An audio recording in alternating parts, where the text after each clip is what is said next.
कौन बनेगा मेयर कराची, फैसला 11 यूसीज करेंगी। कराची समेत सिंध के 24 अजला में ज़िमनी बल्दियाती इंतखाबात के लिए पोलिंग शुरू। पोलिंग शाम 5 बजे तक बगैर किसी वक्फे के जारी रहेगी। शहर कायद की 11 यूनियन काउंसिल्स और 15 वार्ड्स की नशिस्तों पर वोट डाले जाएंगे। Peoples party, Jamaat Islami, PTI समेत दीगर सियासी जमातों और आज़ाद उम्मीदवार मैदान में हैं। जिला कुरंगी, वस्ती और गरबी की 3-3 यूसीज में पोलिंग होगी।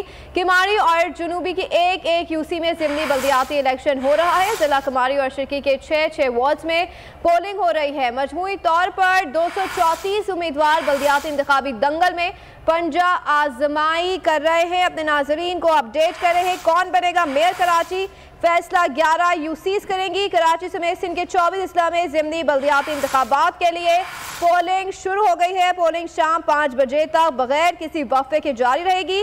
शहर कायद की 11 यूनियन काउंसिल्स और 15 वार्ड्स की नशिस्तों पर वोट डाले जाएंगे।